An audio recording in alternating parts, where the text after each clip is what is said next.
way that you guys spend money at ECG.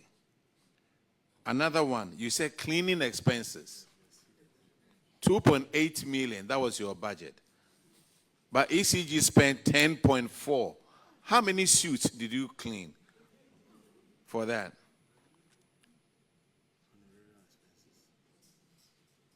Now, honorarium expenses, 3.8, but you spent 4.6. Hotel expenses, 9.3 million was your budget, but you spent 12.2. Staff fuel. Hey, did they drive around the world? Budget was 2.8, and you spent 3.6 million. Communication expenses, ECG. Your budget was 4.2, but you spent 7.9 million. Consultancy. Budget was 40 million, but you spent 58.6 million. All these you did it on your own without even board approval. Industrial relations. Your budget was 2 million, but you spent 13 million. Stakeholders' expenses. Your budget was 3.1 million, and you spent 49 million. And you want to increase our tariffs. Publicity. Your budget was 5.7, and you spent 21.8 million. Professional fees and subscription. You are supposed to spend 731,000 cedis, and you spent 1.5 million. Overseas travel expenses. You are supposed to spend 14 million, and you spent 29.8 million. Call center expenses. You are supposed to spend 23.5 million. You spent 29.3 million. So budget approval was for 144 million. You spent 333 million. That's excess of 189.2 million. This shows financial indiscipline. And the recommendation over here is that sanctions under Section 96 of the Public Financial Management Act 216, Act 921, should be applied to the officers involved. We also urge management to efficiently monitor and control the company's expenses. CEO, those managers who were involved, I'm recommending that they need to face the Attorney General for prosecution. It's just simple and short. You spend all this and you want to come and increase our tariffs. You owe your thing. Now let's go to the next one. This is an unremitted withholding tax of 70.9 million. What has happened to this amount? By the way, auditors, note about sending them for prosecution, and clerk, keep us informed on it also. What about withholding tax of 70 million?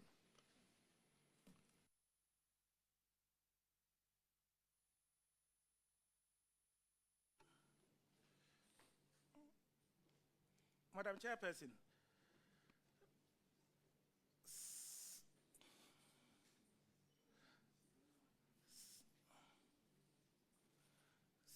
subsequent to the audit finding, ECG has paid in 5 installments 35,934,131.49 of the amount not remitted.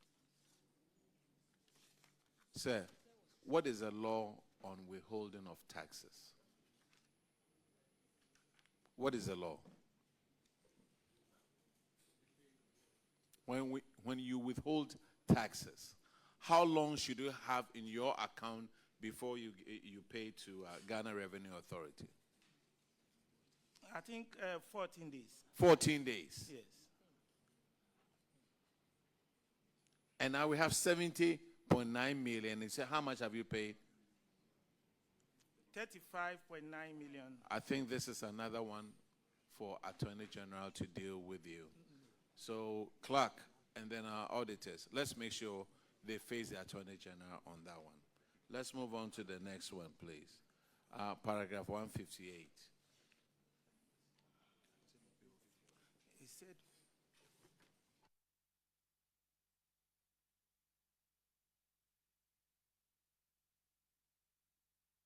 Honorable Enim, you may want to take paragraph 158. Thank you, Chair. So this infraction has to do with underpayments of revenue collected to SOEs and IPPs to the tune of 1,292,171. So the auditors reviewed the cash waterfall mechanism report and noted that ECG declared total revenue of 8,637,759, but paid only 7,345,588,000 to the various states-owned enterprises and independent power producing companies, leaving a balance of 1,292,171 undisbursed. So the auditors recommended to management to desist from this practice and ensure that revenue collected are distributed equitably based on the revised cash waterfall mechanism model. And they also further recommended that the head of ECG should be held liable for the remaining balance of 1,292,000. MD, can you tell us what has happened to the situation? What has happened to the amount? What has happened to the officer in question?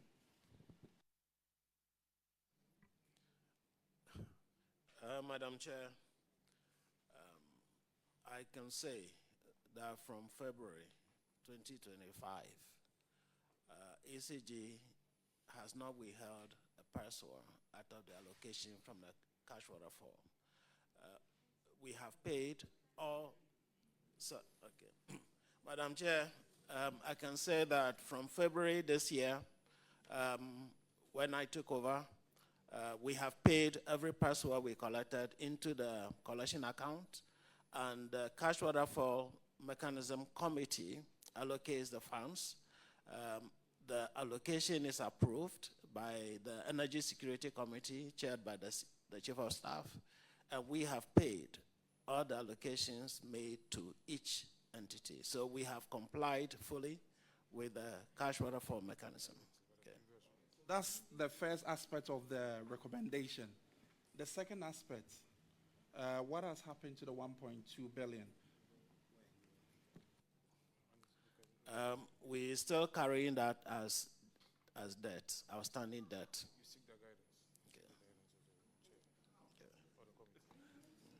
MD, I think I will leave it with Chair to give his ruling, because 1.2 billion is such a huge 1.29, almost 1.3 billion. So, Chair, we are in your hands. What happened to this amount? This 1.29 billion. What happened to that amount? Madam Chair, ECG used it, but we are not saying that withholding it is justified, but ECG used it. Use it for what? Wasn't that supposed to be shared with the SOEs and IPPs? Madam Chair, the power we buy, if ECG were operating 100% efficient, no losses, the power we buy is still higher than our revenue. the cost of the power is still higher than our revenue. So I can say that even now that we are complying with the cash water fall mechanism, we are not able to pay for the full cost of the power. I can understand that. Yeah. That you are buying ECG higher than you are selling to us. I can understand that. But if you should use the resources for anything other than what the law stipulates, do you just do it on your own or you ask for permission? That's exactly why we have decided full compliance with the cash water fall mechanism. So the decision is not made by ECG whether to pay or not to pay. We are complying.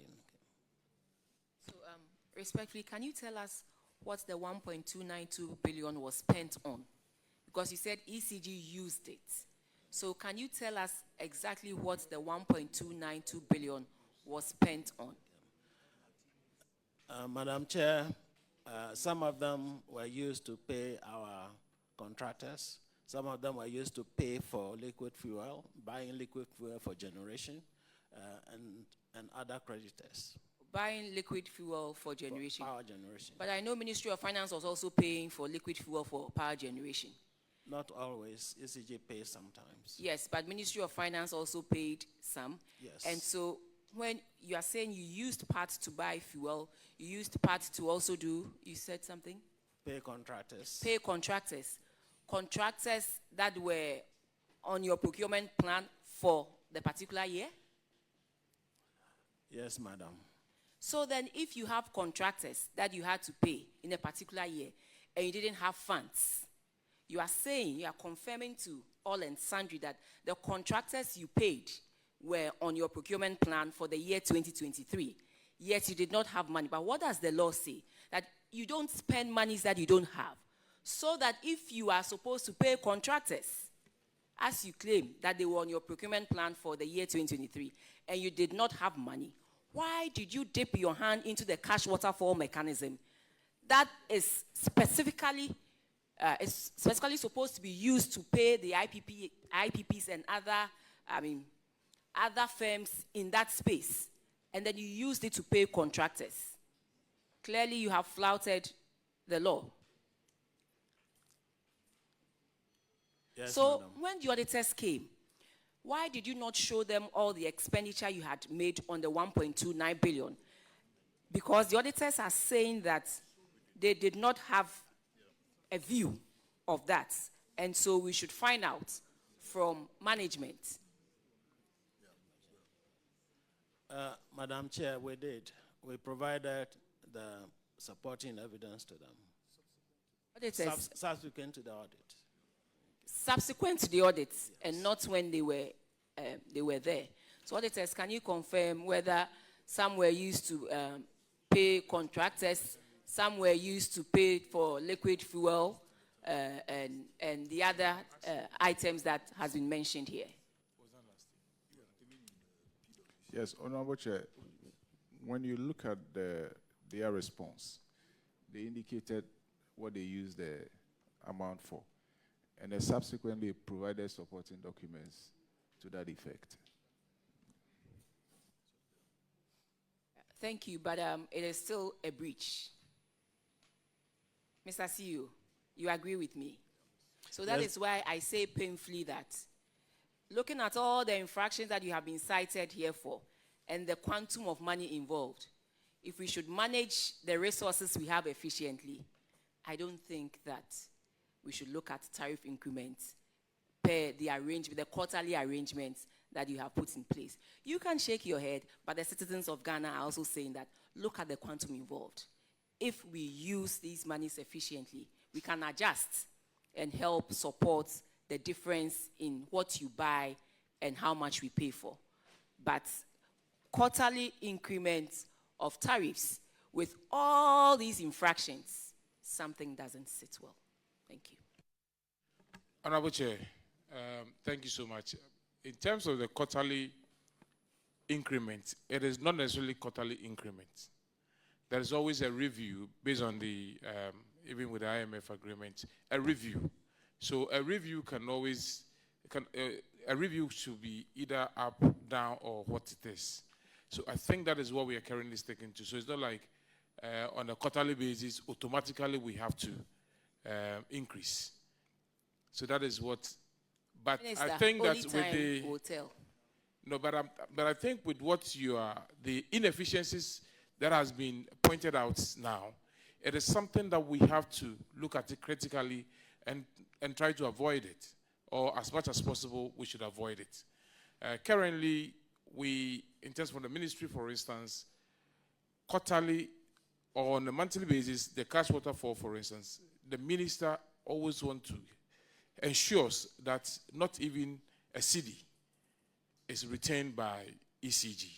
And I think if we should carry on with this, most of the inefficiencies that we have actually been pointed out to us will not be repeated. And when we do it said this way, there will be a quarterly review, and we may even see prices going down or tariff going down. I said, we may. Thank you. Thank you very much, Minister. The next infraction is on paragraph 168, and Honorable.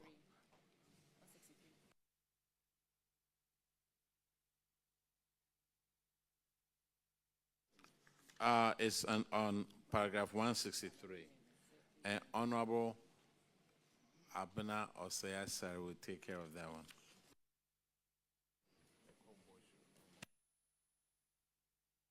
Thank you. There's an under-declaration of revenue collected. According to the audit service, you collected a revenue of 11.59 billion Ghana cedis, and you declared 8.637 billion Ghana cedis. There's a difference of 2.95 billion Ghana cedis that you failed to declare. So you see what I'm talking about.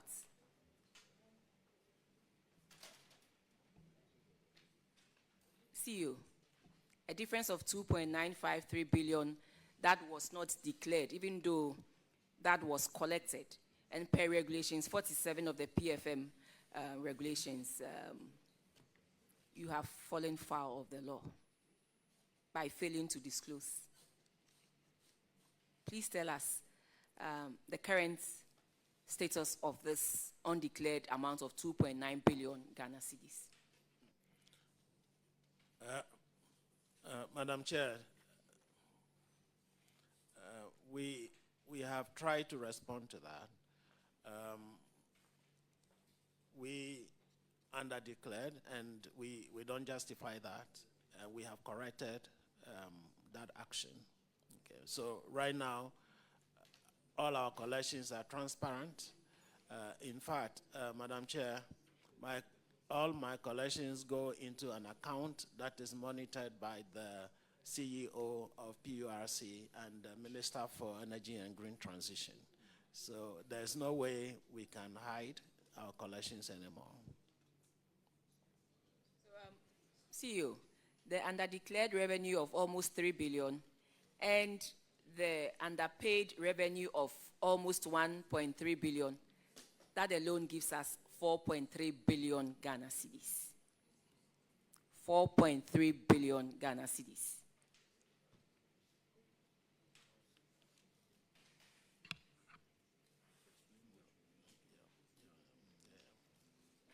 Minister, I pray and hope that moving forward, as you said, the right thing is being done. But that notwithstanding, the 2.9 billion, what was it used for? And whatever it was used for, have you shown it to the auditors, and have the auditors cleared you of this infraction, the 2.9, almost 3 billion Ghana cedis that was not paid? We have provided evidence to the auditors what it was used for. Most of it is for projects, for loss reduction, and also, again, for fuel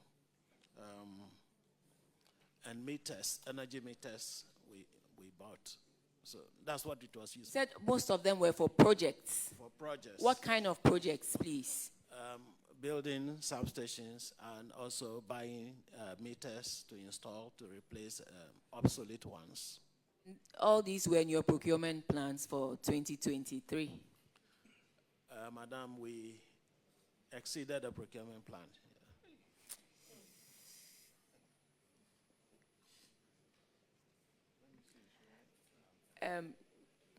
Chairman, for this sitting, I'll need you to rule on this before we move to the next one. Thank you.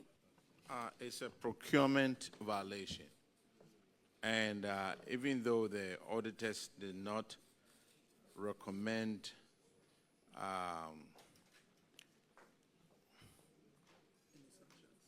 any sanctions, you're already going to see the Attorney General. So we'll add this one to it. So those officers involved, they will have 3 cases to deal with the Attorney General on it. Thank you very much, ECG. The next infraction is on paragraph 168. And Honorable Gape will take care of that one, please.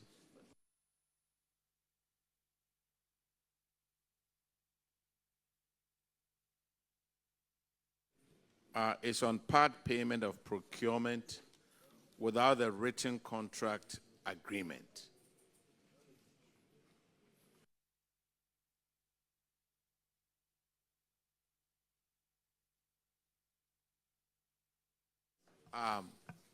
Those that I'm recommending to meet the Attorney General, it is not the office, it's the officers who were involved at that time of the audit. So they are the ones who are going to meet the Attorney General, not the current ones sitting out here who haven't done anything wrong.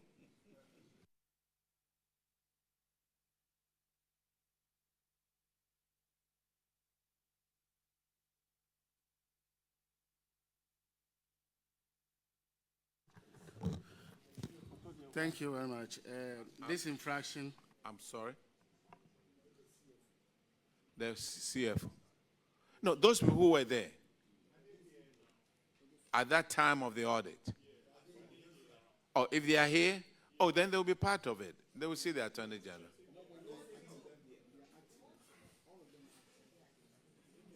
You see, those people who are involved, when the Attorney General writes to them, they will go. Don't worry.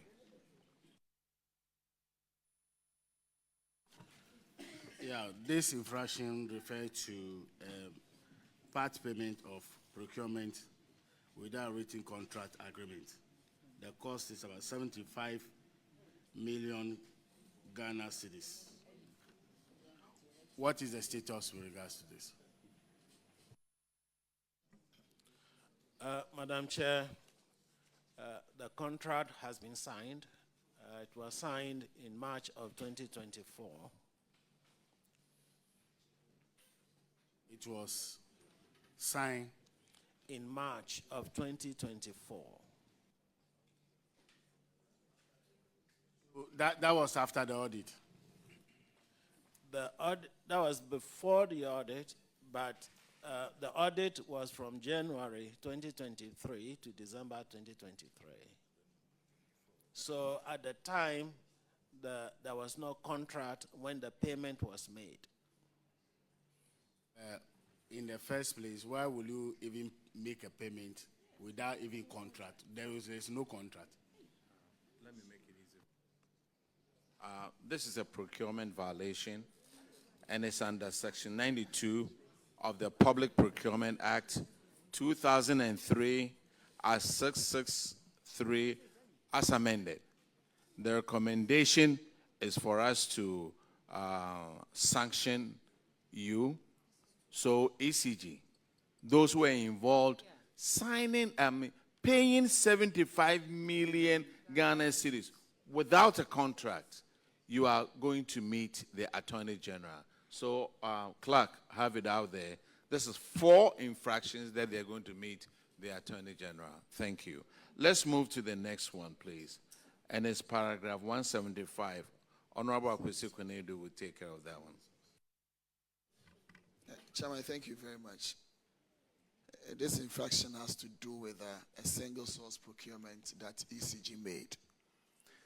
they made that with the argument or the excuse that they are a state-owned enterprise converted into a company and therefore not subject to the PPA regulations and procurement process. That's what you told the auditors, per the audit report that we have in front of us. But the auditors disagreed with you and said once you take tariffs sanctioned by the state as IGF, it becomes state funds, and therefore you must be subject to the PPA arrangement in terms of procurement. And even with that, your own manual for procurement talks about competitive tendering and selection. To them, you did not go by any of these, and you went ahead and single-sourced a procurement service. And they recommend, Chairman, Section 92, because it's a procurement infraction, and therefore I revert to you to be part of the infractions as so directed to the Auditor General, Attorney General. So this was a single source procurement to, what's the name, Haptel Limited. And you didn't go through the procurement processes. And the recommendation is that sanctions under Section 92 of the Public Procurement Act 2003, Act 663 as amended, should be applied to the officers involved. We also recommended that management should always adhere to the provisions in the Procurement Act stated above in all of these procurement activities. And again, auditors and clerk, you add this one to the issues they are going to answer to the Attorney General on it. This is a major violation, and those involved should face the law. Thank you very much. The next one is on paragraph 182, and Honorable Day will take care of it.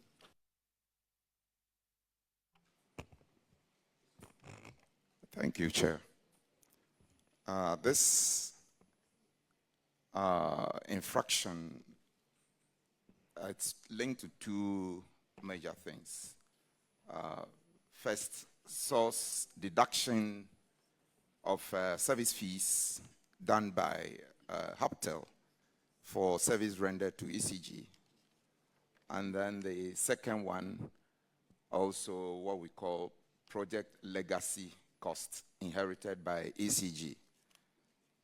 Now, the issue has to do with Haptel company providing collection services for ECG. And in the year 2024, a total amount of 10.34 billion Ghana cedis was deemed to have been collected by Haptel, for which Haptel charged a fee of 148.9 million Ghana cedis. The issue is 2023, I'm sorry, Chair. Thanks for the correction. And this, the above condition is deemed to have affected the company's ability to independently verify the total revenue collected, because Haptel deducted the amount upfront before remitting what they have collected. And this commission charges, which was collected or deducted upfront, may affect transparency and accountability in revenue collection and reporting. Now, the auditors made two very significant recommendations. One, that management ensures that all revenue collections are deposited in gross into a designated bank account before payments of commissions are made to the service provider. Number two, the auditors also recommended that further management was urged to ensure that Haptel Limited sends monthly billings of fees charged on revenue collections before payments are made to the service provider. Now, this is to ensure that it provides an audit trail for revenue collections. My first question is, what is the status of implementation of this recommendation? Then let me just ask the second one so you put all together. The second one has to do with unjustified project legacy cost. In reviewing the account, it was realized that a total amount of 101.1 million Ghana cedis was deemed to be recorded on the books of ECG as legacy cost. And this arose from some unexplained costs that were recorded on the books of ECG. Now, this is what the recommendation, or this is the recommendation of the auditors. There was no, and I read in verbatim, we review the contract agreement between ECG and Haptel for provision of a digital payment platform service provided, dated 20th March, and noted that ECG was to pay Haptel a total amount of 101,105,243 Ghana cedis, 98 pesos, in respect of service fees for transactions processed from the 1st of November 2022 to the 31st of December 2023.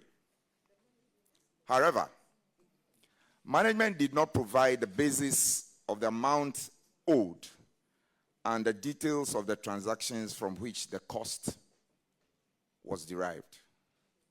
The above situation undermined transparency and could lead to payment for no work done and deprive the company the needed funds for other activities. The recommendation of the auditors, they recommended disallowance of the purported legacy debt of 101.1 million Ghana cedis. Madam Chair, Mr. Chair, these are the issues that ECG has to answer.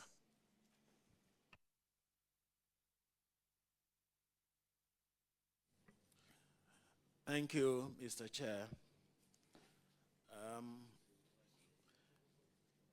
What we call commission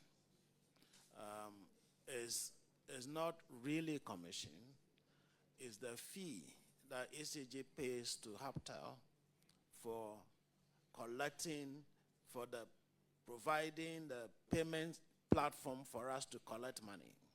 So customers want to buy electricity, they use their mobile money, and they pay us through the Haptel platform, and it comes to us. So the fee for providing the service is what we are calling commission.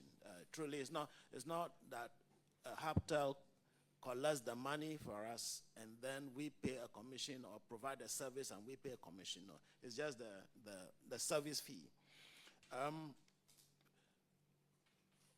We have problems with working with this, with the directive, that it should be, they should settle as gross.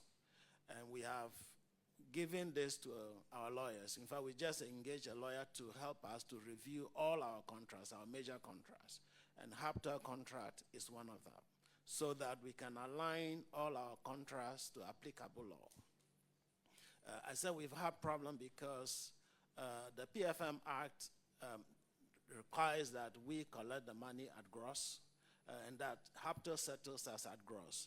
For Haptel to settle us at gross, they will need to pay mobile money, the MOMO fee that MTN or Telecel will collect. what those who pay with Visa card, they will need to pay those people on our behalf and then give us an invoice. Then we pay them before they go and pay the mobile money companies and the card providers.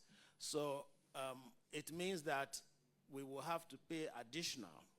But the Payment Services Act, which was passed in 2019, that is regulated by the Bank of Ghana, allows them to deduct the money as source. So we want to reconcile this together with our auditors, and we have engaged a lawyer to help us to do this. We want to be compliant with the law, and we have started that process.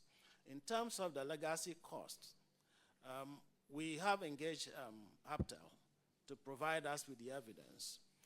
We've been working on this for some time. We only received the documents from them, the data from them yesterday. We have not reviewed it yet, and to see that it is accurate. We have not done that yet.